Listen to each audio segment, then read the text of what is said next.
बिस्मिल्लाहिर्रहमानिर्रहीम। कागज़ी क़यामत। इमरान शरीफ, मुसन्निफ़ मज़हर कलीम M.A। कमरा बेहतरीन अंदाज में सजा हुआ था। ये एक मुकम्मल स्वीट था। जोसेफ के लिए साइड में एक छोटा सा कमरा था, जिसका दरवाज़ा कमरे की तरफ से तो बंद हो सकता था, मगर दूसरी तरफ से नहीं। जैसे ही इमरान और जोसेफ कमरे में दाखिल हुए, इमरान ने जोसेफ की तरफ मुंह करके मुंह पर उंगली रखकर खामोश रहने का इशारा किया और फिर जेब में हाथ डालकर एक जदीद किस्म का गायकर निकाल लिया। वाह वाह, क्या खूबसूरत कमरा है। ये लोग शहजादों की सही कदर करते हैं। जी चाहता है कि पूरा होटल खरीद कर इसके मालिकों को दोबारा इनाम में दे दूं। ये भी क्या याद करेंगे कि किसी प्रिंस से वास्ता पड़ा है। इमरान गायकर के साथ कमरे की दीवारों को चेक करने के साथ साथ मुसलसल बातें भी किए चला जा रहा था, ताकि अगर वहां कोई ट्रांसमीटर फिट हो तो दूसरी तरफ से सुनने वाले इनकी मुकम्मल खामोशी से चौकन्ना ना हो जाएं। बॉस, मेरे लिए क्या हुक्म है? क्या मैं बोलूं या चुप रहूं? जोसेफ ने, जो अब तक खामोश खड़ा था, इमरान को बोलते देखकर ना रह सका। तुम्हारे पास रिवॉल्वर का लाइसेंस है? इमरान ने बड़े तहकमाना अंदाज में पूछा। यस बॉस, जोसेफ ने करते हुए जवाब दिया। पासपोर्ट है? इमरान ने दूसरा सवाल किया। यस बॉस, जोसेफ ने इसी लहजे में जवाब देते हुए कहा। वीज़ा है? इमरान ने पूछा। इमरान इन सवालात के साथ साथ गायकर से बदस्तूर चेकिंग में भी मसरूफ था। यस बॉस, जोसेफ ने आंखें मटकाते हुए जवाब दिया। उसे शायद इन सवालात की कोई तुक समझ में ना आ रही थी। बातें करने का लाइसेंस है? इमरान ने अचानक पूछा। न नो बॉस, जोसेफ ने चौंकते हुए जवाब दिया। फिर बगैर लाइसेंस के तुम कैसे बोल सकते हो? शट अप, इमरान ने इंतहाई गुस्सीले लहजे में कहा। यस बॉस, जोसेफ ने मुंह बनाते हुए जवाब दिया। इतनी देर में इमरान चेकिंग से फारिग हो चुका था। गायकर ने कहीं भी ट्रांसमीटर की मौजूदगी की टोन ना दी थी। इसका मतलब था कि कमरा बिल्कुल महफूज है। इस गायकर ने तुम्हें बोलने का लाइसेंस दे दिया है, इसलिए अब बोलो, क्या चाहते हो? इमरान ने एक आराम कुर्सी पर ढेर होते हुए पूछा। बॉस, कोटा खत्म हो गया है, जोसेफ ने ऐसे अंदाज में कहा जैसे शराब के कोटे की बजाय जिंदगी का कोटा खत्म हो गया हो। देखो जोसेफ, तुम शराब नहीं छोड़ सकते? इमरान ने कुछ सोचते हुए पूछा। शराब छोड़ दूं? ये नामुमकिन है बॉस। शराब तो मेरी जिंदगी है, मेरी रूह है। आप जोसेफ से इसकी जिंदगी, इसकी रूह छीनना चाहते हैं? जोसेफ ने बड़े फलसफियाना लहजे में जवाब देते हुए कहा। चलो, अगर तुम शराब को नहीं छोड़ सकते तो शराब को कहो कि वो तुम्हें छोड़ दे। इमरान ने मुस्कुराते हुए जवाब दिया। आप शराब मंगवा कर इससे कह दें, शायद आपकी बात मान जाए, जोसेफ ने मुस्कुराते हुए कहा। और इमरान इसके खूबसूरत जवाब पर बेख्तियार खिलखिलाकर हंस पड़ा। चलो, तुम्हारे इस खूबसूरत जवाब पर तुम्हें माफ़ी, वरना आज मेरा मूड बन गया था कि तुमसे शराब छुड़वा दूं। इमरान ने हंसते हुए कहा और फिर से इंटरकॉम का रिसीवर उठाकर जोसेफ के लिए शराब की बोतल और अपने लिए कॉफ़ी का ऑर्डर दे दिया। जब तक कॉफ़ी आए मैं नहा लूं, इमरान ने कुर्सी से उठते हुए कहा और फिर वो गुसल खाने में घुस गया। गुसल करने और कपड़े बदलने के बाद जब इमरान दोबारा कमरे में आया तो उसने देखा कि जोसेफ विस्की की बोतल मुंह से लगाए गटागट शराब पीने में मसरूफ था और बेड साइड टेबल पर कॉफ़ी मौजूद थी। कितनी बोतलें पी डाली? इमरान ने मुस्कुराते हुए पूछा। अभी तो पहली है बॉस, जोसेफ ने ऐसे लहजे में कहा जैसे पहली बोतल की बात करते हुए उसे बड़ी नदामत हो रही हो। अच्छा, फिर ये पहली ही आज के लिए आखिरी भी होगी, इमरान ने बड़े संजीदा लहजे में कहा और फिर कॉफ़ी बनाने में मसरूफ हो गया। बॉस, ये जुल्म है, सारी रात पड़ी है, जोसेफ ने एहतजाज करते हुए कहा। पड़ी रहे, तुम ना उठाना उसे, इमरान ने जवाब दिया और कॉफ़ी की चुस्कियां लेने में मसरूफ हो गया। फिर इससे पहले कि जोसेफ कुछ कहता, इमरान के हाथ में बंधी हुई घड़ी ने इमरान की कलाई पर ज़रबे लगानी शुरू कर दी और इमरान ने चौंक कर प्याली रखी और घड़ी का विंड बटन मखसूस अंदाज में दबाकर खींच लिया। विंड बटन के खिंचते ही घड़ी का 12 का हिस्सा तेजी से जलने बुझने लगा। सफदर स्पीकिंग, ओवर, दूसरी तरफ से सफदर की हल्की सी आवाज़ सुनाई दी। Yes, prince of Dhump speaking, over, Imran ने जवाब दिया। प्रिंस, हम सब होटल ईडन गेट में रह रहे हैं, चौथी मंजिल पर। रूम्स नंबर 36, 7 और 8 हैं। हम सब जेंट्स और नंबर 61 में जूलिया है।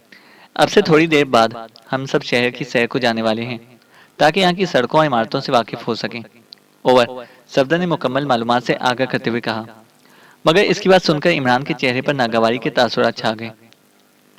ठीक है, सैर के साथ साथ जरा इस बात का ख्याल रखना कि अगर तुम्हारा ताकुब किया जाए तो उसे किसी अकेली जगह पर ले जाकर हेडक्वार्टर के बारे में मालूमात हासिल कर लेना। ओवर। इमरान के लहजे में बेपनाह तंज थी।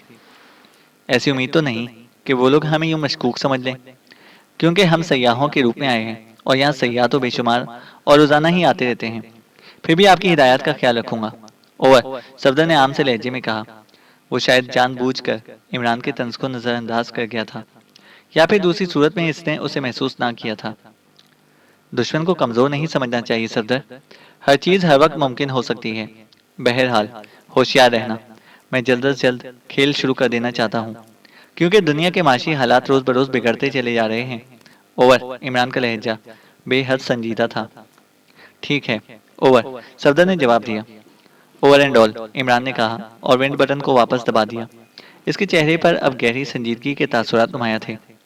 इमरान कुछ देर बैठा सोचता रहा। फिर इसने इंटरकॉम का रिसीवर उठाया और काउंटरमैन को शहर का तफसीली नक्शा भेजने के लिए कहा। उसे दरअसल मैडम कैट की जेली तंजीम के हेडक्वार्टर से ऐसा क्ल्यू मिला था जिससे साबित होता था कि गोल्डन बुर्ज नामी कोई इमारत ही मैडम कैट का असल हेडक्वार्टर है, और वो इस इमारत का पूरा महल वकूफ देखना चाहता था। थोड़ी देर बाद एक वेटर ने एक बड़ा सा नक्शा लाकर इमरान के सामने रख दिया और इमरान ने जेब में हाथ डालकर एक बड़ा सा नोट इसके हाथ में थमा दिया। वेटर अदब से सलाम करके वापस मुड़ा और बाहर निकल गया। इमरान ने नक्शा खोला और फिर सबसे पहले अपने होटल का महल वकूफ चेक किया, और फिर इसने गोल्डन बुर्ज नामी इमारत नक्शे में तलाश करना शुरू कर दी। थोड़ी देर बाद वो उसे ढूंढने में कामयाब हो गया। ये इमारत दरिया के साथ वाक़ई थी। इसकी पुष्ट दरिया की तरफ थी और दोनों साइडों में खाली प्लॉट थे। फिर इमरान होटल से गोल्डन ब्रिज तक के रास्तों को चेक करने में मसरूफ हो गया, और फिर जब इसने तमाम रास्ते अच्छी तरह जहन नशीन कर लिए तो मुतमईन होकर इसने नक्शा लपेट लिया। अब सोते हैं जोसेफ, सुबह काम शुरू करना है और फिर शायद सोना भी नसीब न हो या नहीं, इसलिए बेहतर है कि काम से पहले मुकम्मल आराम कर लिया जाए। इमरान ने बिस्तर पर दराज होते हुए कहा। आप सो जाएं बॉस, मुझे अभी नींद नहीं आ रही, जोसेफ ने जवाब दिया, और इमरान ने कोई जवाब दिए बगैर आंखें बंद कर लीं। थोड़ी देर बाद इमरान ने जानबूझकर हल्के हल्के खर्राटे लेने शुरू कर दिए। वो जानता था कि जोसेफ की एक बोतल में तसल्ली नहीं हो सकी, इसलिए वो इसके सोने के इंतजार में है ताकि दूसरी बोतल मंगवा सके। और फिर वही हुआ। जोसेफ ने आहिस्तगी से इंटरकॉम का रिसीवर उठाया और विस्की की बोतल का ऑर्डर देकर रिसीवर रख दिया। इमरान धीरे से मुस्कुराया, मगर इसने आंखें नहीं खोली, क्योंकि वो अच्छी तरह जानता था कि जब तक जोसेफ की तलब पूरी ना होगी वो इसी तरह बेचैन रहेगा। और फिर चंद लम्हों बाद इमरान वाकई नींद की गहरी वादियों में डूबता चला गया, मगर उसे अचानक नींद में ही ऐसा महसूस हुआ जैसे वो किसी गहरी खाई में गिरता चला जा रहा हो। एक लम्हे के लिए इसके जहन में यही आया कि वो ख्वाब देख रहा है, मगर इसकी छठी हिस्स ने उसे झिंझोड़ कर बेदार कर दिया और इसकी आंखें खुद ब खुद खुलती चली गईं।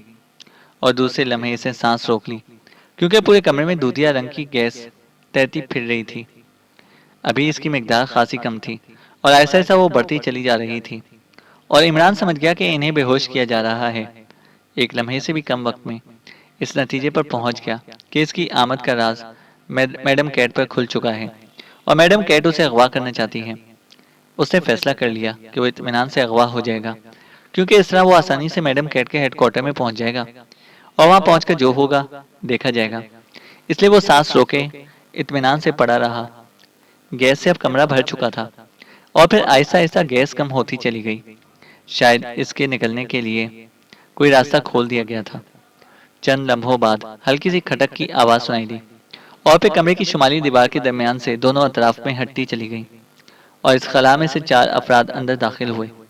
इनके चेहरों पर सुर्ख रंग के नकाब और जिस्मों पर भी सुर्ख रंग का चुस्त लिबास मौजूद था। वो चारों खासे कवि हैकल और जसीम थे। इनके कंधों से मशीन गनें लटकी हुई थीं। इनमें से एक ने तेजी से आगे बढ़कर इमरान की नब्ज देखी, मगर सांस रोक लेने की वजह से वो इमरान की मसनूई बेहोशी को चेक ना कर सका।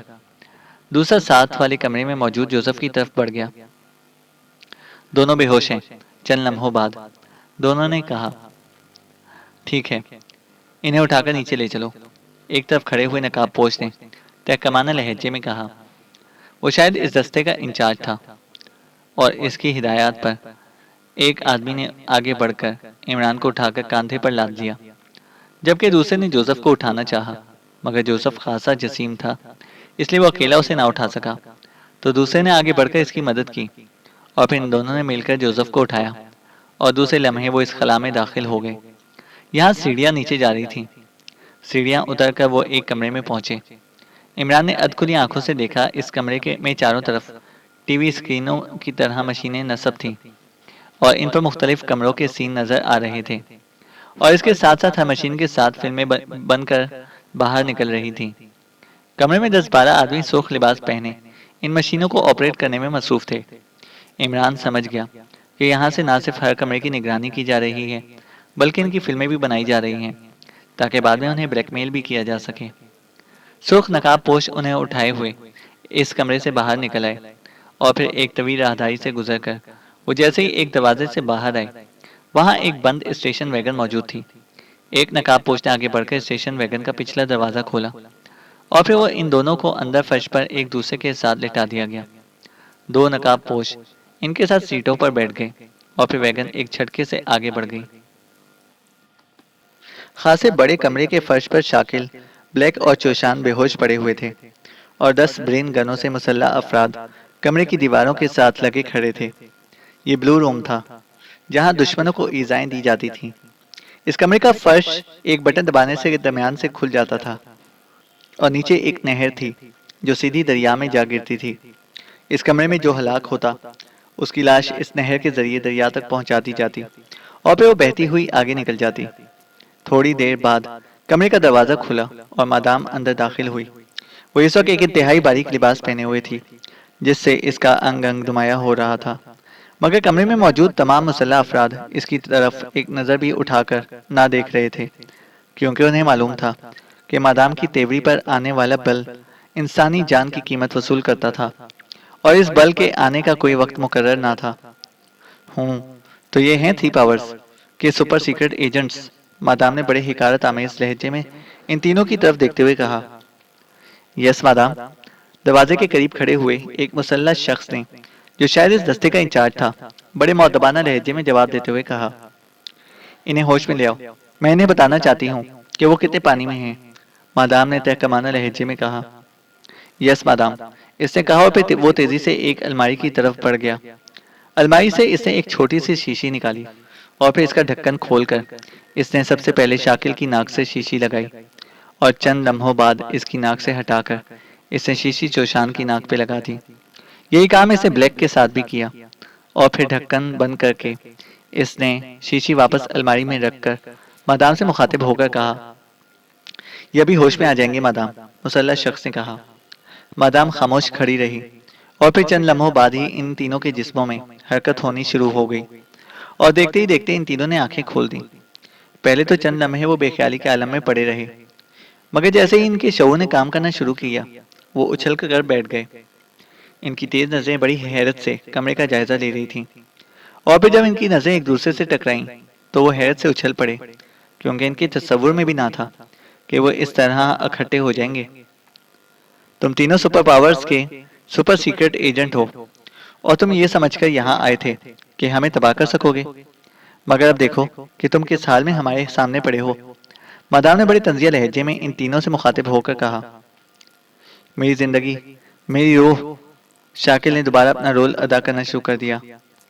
शट अप, तुम्हारी बेवकूफ़ाना अदाकारी मजीद नहीं चल सकती। मुझे तुम्हारा शजरा नसब मालूम है, इसे बताओ कि ये कौन है। मादाम ने गुस्से से पैर पटकते हुए साथ खड़े मुसल्लह शख्स से मुखातिब होकर कहा। यह हुकूमत रूसिया का टॉप सीक्रेट एजेंट शाकिल है, साथ खड़े हुए शख्स ने फौरन जवाब देते हुए कहा। और इन दोनों को भी बता दो कि ये कौन है, मादाम ने तंजिया लहजे में कहा। यह हुकूमत शुक्रान का टॉप सीक्रेट एजेंट चौशान है और ये एक्रीमिया का मिस्टर ब्लैक है, साथ वाले शख्स ने बाकी दोनों का भी तारुफ कराते हुए कहा। इन्हें तफसील से बताओ कि यहाँ क्या करने आए थे, ताकि इन्हें मालूम हो कि वो ऐसे लोगों से टकराने आए हैं जो नाकाबिले तस्खीर हैं, मादाम ने बड़े फखरिया लहजे में कहा। रूसिया, शुक्रान और एक्रीमिया की हुकूमतों ने हमारी तंजीम के खात्मे के लिए अपने टॉप सीक्रेट एजेंटों पर मुश्तमिल टीम मुंतखब की थी, जिसे रूसिया की तरफ से शाकिल और एक लेडी सीक्रेट एजेंट मिस बॉचर, शुक्रान की तरफ से ये चौशान और एक लेडी सीक्रेट एजेंट काशाकी, और एक्रीमिया की तरफ से ये मिस्टर ब्लैक और लेडी सीक्रेट एजेंट मार्गरेट शामिल थी। औरतों और मर्दों ने अलहदा अलहदा टीमें बना ली और हमारे खिलाफ काम करना शुरू कर दिया। इसने तफसीलात बताते हुए कहा। मुख्तसर बात करो, ज़्यादा तफसील में जाने की ज़रूरत नहीं है, मादाम ने उसे टोकते हुए कहा। Yes madame. मुख्तसरन ये कि वो तीनों औरतें प्रिंटिंग सेल को तबाह करती हुई खुद भी हलाक हो गईं और ये तीनों हमारे हत्थे चढ़ गए। इनमें से शाकिल शराबी बनकर अंदर दाखिल हुआ और चेकिंग कॉरिडोर में से गुजरते हुए पकड़ा गया। बाकी दो दरिया की तरफ से गड्ढे में दाखिल हुए और पकड़े गए। इसे बात मुकम्मल करते हुए कहा। सुन लिया तुमने, बड़े सीक्रेट एजेंट बने फिरते हो। जब तक ऊंट पहाड़ के नीचे ना आए वो अपने आप को सबसे बुलंद समझता है। मादाम ने तंजिया अंदाज में तीनों से मुखातिब होकर कहा। तुम ही मादाम कैट हो? शाकिल ने इस बार बड़े संजीदा लहजे में पूछा। हाँ, और ये तुम्हारी आखिरी खुशकिस्मती है कि तुम जिंदा आंखों से मेरा दीदार कर रहे हो। अब मरने के लिए तैयार हो जाओ, मादाम ने मुस्कुराते हुए कहा। और इसकी बात सुनते ही चारों तरफ मौजूद मुसल्ला अफराद ने हाथों में पकड़ी हुई ब्रेन गनें सीधी कर ली। वो तीनों भी मुसल्ला अफराद का ये अंदाज देखकर उछलकर खड़े हो गए। सुनो मादाम, अभी भी वक्त है कि तुम हमारी पनाह में आ जाओ, ताकि तुम्हारी शैतानी तंजीम के खात्मे के साथ तुम्हारी हड्डियां भी हमारे हाथों अलहदा ना हो। शाकिल ने बड़े गंभीर लहजे में कहा और मादाम उसे हैरत से देखने लगी और उसके जहन में फौरन ये ख्याल आया कि शायद मौत को सामने देखकर इसका दिमाग खराब हो गया है। इसके लबों पर हल्की सी मुस्कुराहट तैरने लगी और फिर से एक कदम पीछे की तरफ हटाया। मैं झुककर तुम्हें दरख्वास्त करता हूँ कि हमारी बात मान जाओ, अचानक चौशान ने अपने कदमों पर ही झुकते हुए कहा। और फिर इससे पहले कि मादाम इसके इस अचानक रुकू के बल झुकने पर हैरत का इजहार करती, चौशान एक झटके से सीधा हुआ और इसके हाथ में पकड़ा हुआ अपना बूट पूरी कुव्वत से छत के दरमियान में लटकने वाले अकलौते बल्ब पर जा पड़ा और एक हल्के से धमाके से कमरे में एकदम गहरा अंधेरा छा गया। खबरदार, गोलियां ना चलाना, तुम्हारी मादाम हमारे कब्जे में है। अचानक शाकिल की धाड़ कमरे में गूंजी और इसके साथ ही मादाम की चीख बुलंद हुई। इमरजेंसी लाइट ऑन करो, एक आदमी ने चीख कर कहा। मगर इसी लम्हे ब्रेन गन के कहे और मुख्तलिफ इंसानी चीखों से कमरा गूंज उठा। किसी ने फायरिंग शुरू कर दी थी। रोको, इस फायरिंग को रोको, अचानक मादाम की चीखती हुई आवाज सुनाई दी। मगर फायरिंग कहाँ रुकती थी। अब तो कमरा मुख्तलिफ अतराफ से बुलंद होने वाले ब्रेन गनों के कहकों से गूंज उठा और एक बार फिर कमरे में इंसानी चीखें गूंज उठी। इसी लम्हे एक हल्की सी चट की आवाज उभरी और कमरा तेज रोशनी में नहा गया। सारे कमरे में इंसानी जिस्मों के टुकड़े बिखरे पड़े थे और हर तरफ खून ही खून फैला हुआ था। कमरे के दरमियान में चौशान पुश्त के बल फर्श पर पड़ा हुआ था। इसके जिस्म में गोलियों के सैकड़ों सुराख हो चुके थे। इसकी आंखें बेनूर हो चुकी थीं। दूसरे कोने में ब्लैक दीवार के साथ गठरी बना पड़ा था। इसके एक हाथ में अभी तक ब्रेन गन पकड़ी हुई थी, मगर इसके सर का सिर्फ एक चौथाई हिस्सा जिस्म के साथ बाकी रह गया था। बाकी तीन चौथाई इधर उधर फर्श पर बिखरा हुआ था। मादाम के 8 आदमी भी गोलियों का शिकार होकर इधर उधर बिखरे पड़े थे। दरवाजे के साथ वाले कोने में शाकिल दीवार से पुष्ट लगाए खड़ा था, जबकि मादाम इसके बाजुओं में लिपटी हुई थी। इसके सामने थी और मादाम के सामने एक मुसल्ला शख्स यूं खड़ा था जैसे उसे ढांपने की नाकाम कोशिश कर रहा हो। अलबत्ता मादाम का एक आदमी हाथ में ब्रेन गन पकड़े बिल्कुल सही सलामत दरवाजे के दूसरे कोने में सिमटा खड़ा था। जैसे ही कमरा रोशन हुआ, वो सब बैक वक्त हरकत में आए। शाकिल ने पूरी कुव्वत से मादाम और उसके सामने खड़े हुए आदमी को दूसरे आदमी पर धकेला और फिर इसने करीब ही एक लाश के करीब पड़ी हुई ब्रेन गन की तरफ छलांग लगाई। ब्रेन गन झपट कर वो जैसे ही सीधा हुआ, अचानक ब्रेन गन का कह कहा एक बार फिर कमरे में गूंज उठा और शाकिल के मुंह से बेख्तियार चीख सी निकल गई। गोलियों की बौछार इसके हाथों पर पड़ी थी, जिनसे इसे ब्रेन गन संभाली थी, और फिर ब्रेन गन ना सिर्फ इसके हाथों से निकल गई, बल्कि शाकिल के हाथ कई उंगलियों से भी महरूम हो गए। हाथों पर पड़ने वाली गोलियों ने उंगलियां यूं उड़ा दी थीं, जैसे वो सिरे पर से मौजूद ही ना हो।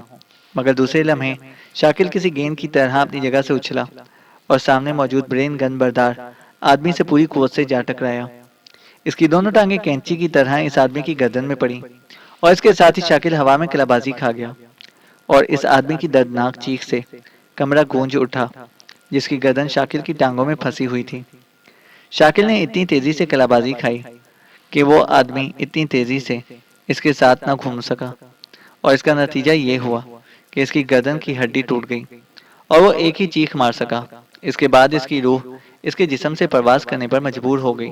शाकिल ने नीचे गिरते गिरते दरवाजे की तरफ भागती हुई मादाम की टांगों की तरफ हाथ बढ़ा दिया और इसकी एक टांग इसके हाथों में आ गई और इसने जैसे ही कलाबाजी खाई, मादाम भी इसके साथ ही कलाबाजी खाकर इसके करीब ही फर्श पर आ गिरी।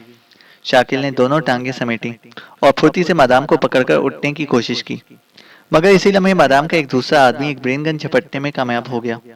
फिर जैसे ही शाकिल ने उठने की कोशिश की, तो इस आदमी ने पूरी कुव्वत से ब्रेन गन का दस्ता शाकिल के सर पर मार दिया, मगर शाकिल आखिरी लम्हे में तेजी से एक तरफ हट गया और ब्रेन गन का दस्ता इसके सर पर पड़ने की बजाय इसके दाएं कंधे पर पड़ा और शाकिल के हलक से चीख निकल गई, क्योंकि इसके कंधे की हड्डी टूट गई थी और दायां बाजू बेकार हो गया था। चूंकि इसी हाथ से इसने मादाम की टांग पकड़ रखी थी, इसलिए कंधे पर जरब पड़ते ही इसके हाथ की गिरफ्त मादाम की पंडीस पर से खत्म हो गई और मादाम उछलकर खड़ी हो गई। मादाम के आदमी ने तेजी से ब्रेन गन को वापस उठाया। वो शायद शाकिल के सर पर दूसरा वार करना चाहता था कि शाकिल ने बिजली की सी तेजी से अपने जिस्म को समेटा और फिर इसका पूरा जिस्म सिमट कर तोप के गोले की तरह इस आदमी के सीने से टकराया और वो दोनों एक दूसरे से टकराकर पिछली दीवार से एक धमाके से टकराकर नीचे गिरे। शाकिल की खौफनाक टक्कर ने इस आदमी के सीने की हड्डियां तोड़ डाली थी। इधर शाकिल का दायां हाथ बेकार हो चुका था और इसके दोनों हाथ जख्मी थे, इसलिए नीचे गिरने के बाद इन दोनों ने बैकवक्त उठने की कोशिश की, मगर इसी कोशिश में एक बार फिर वो दोनों एक दूसरे से टकराकर नीचे गिर पड़े।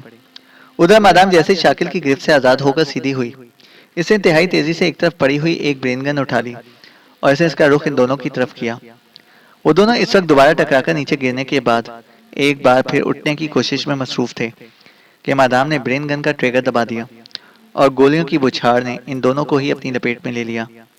इन दोनों के जिस्म एक लम्हे के लिए तड़पे, फिर फर्श पर फैलते चले गए। मादाम ने इस वक्त तक ब्रेन गन के ट्रिगर से हाथ ना हटाया जब तक ब्रेन गन का पूरा मैगजीन खत्म ना हो गया, और बिला मुबालिगा सैकड़ों गोलियां इन दोनों के जिस्मों में तराजू हो चुकी थीं और इन दोनों के जिस्म यूं छलनी हो गए थे जैसे इंसानी जिस्म ना हो बल्कि शहद की मक्खियों के छत्ते हों। बड़े आए थे सुपर सीक्रेट एजेंट बनकर, मादाम ने बड़े हकारत आमेज अंदाज में एक तरफ थूकते हुए कहा, और फिर वो तेज से कदम उठाती दरवाजे की तरफ बढ़ती चली गई।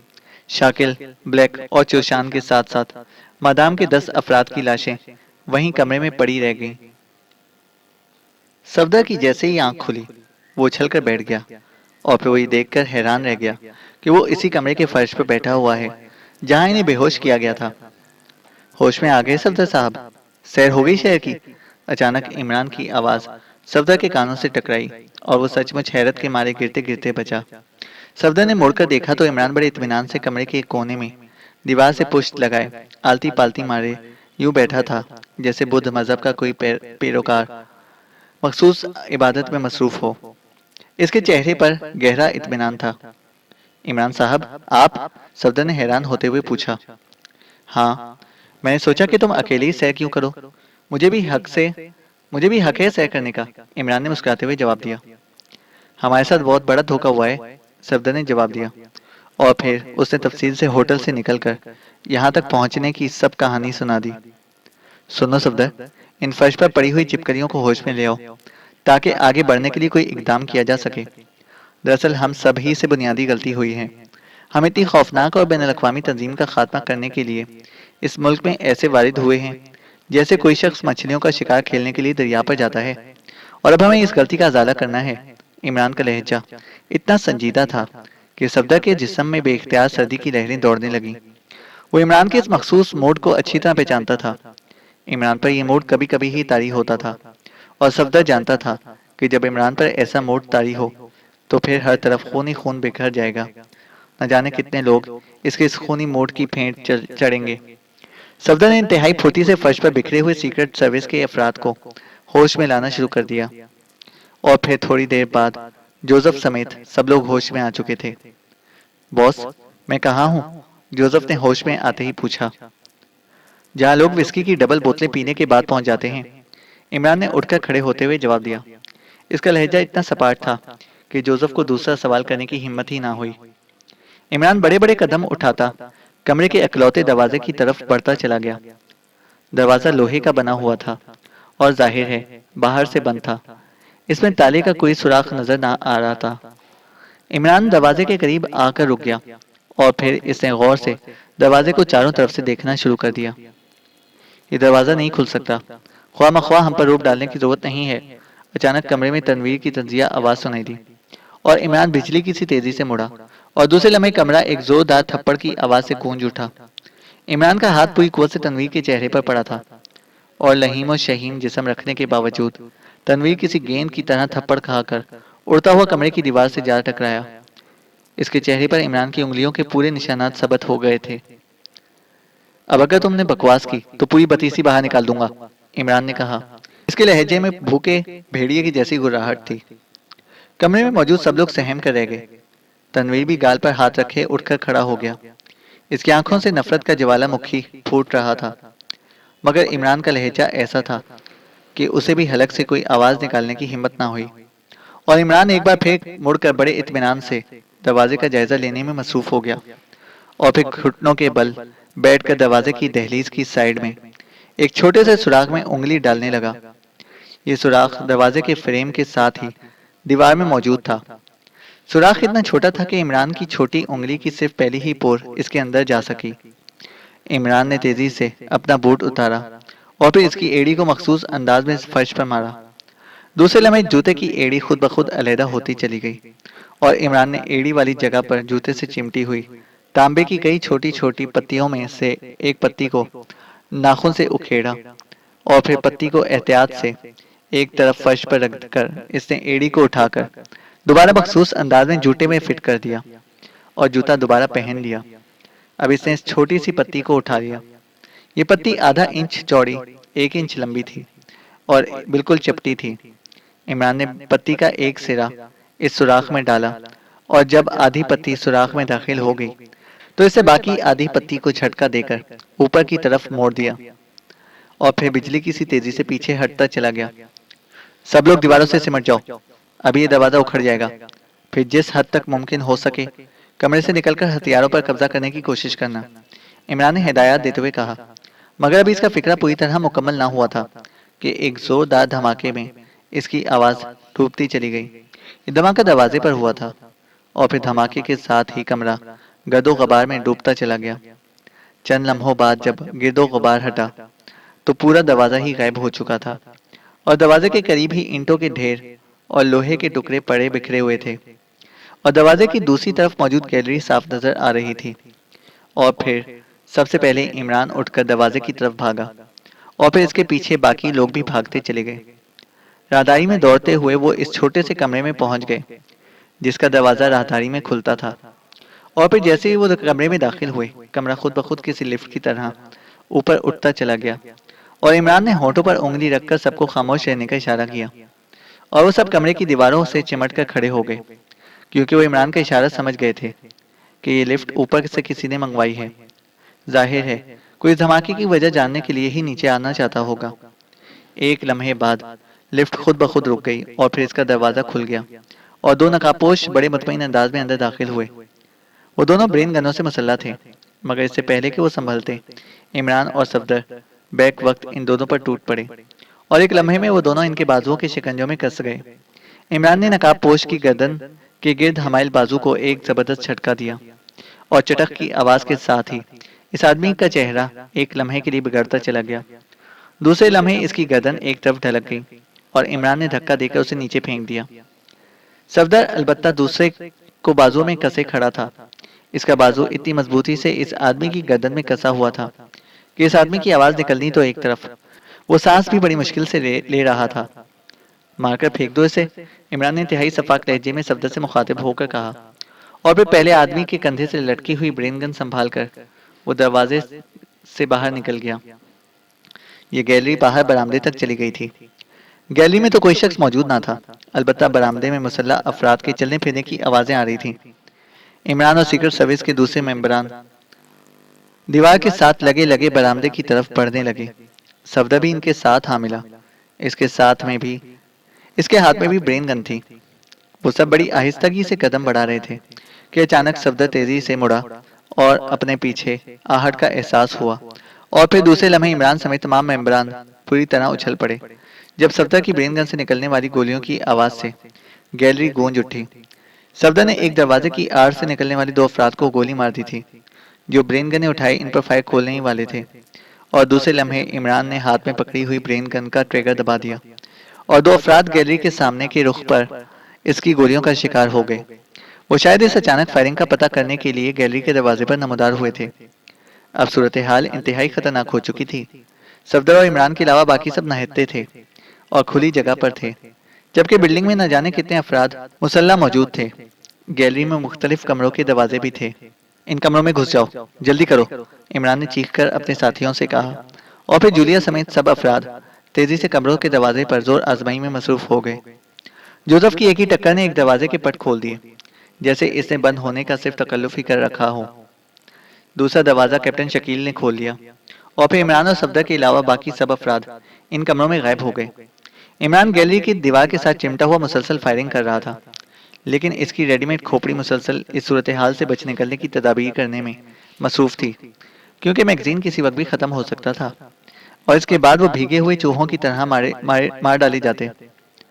फायरिंग के साथ साथ वो दोनों तेजी से गैलरी के किनारों की तरफ खिसकते जा रहे थे।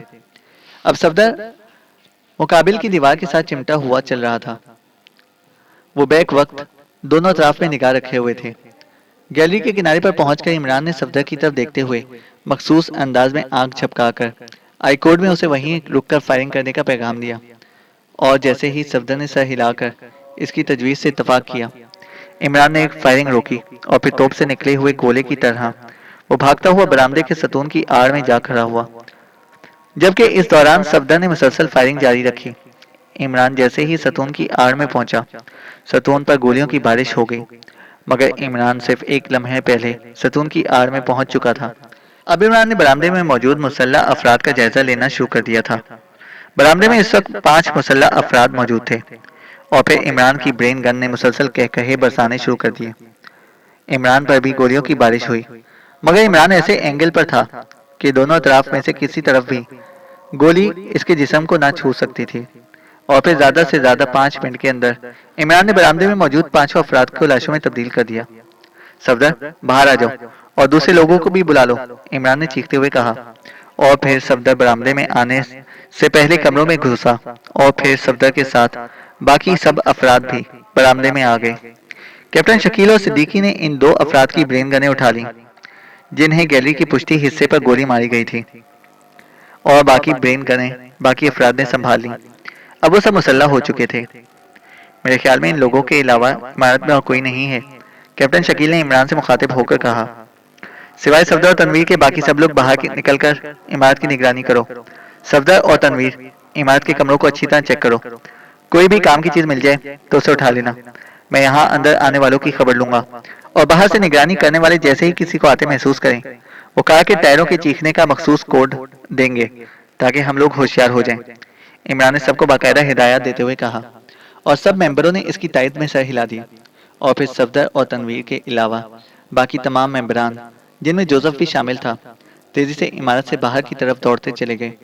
इमरान ने एक दीवार के साथ मौजूद कद्दे आदम बाड़ को छुपने के लिए मुंतखब किया और फिर वो ब्रेन गन लिए इस बाड़ के पीछे बैठ गया, जबकि सफदर और तनवीर इमारत के अंदर वापस घुसते चले गए।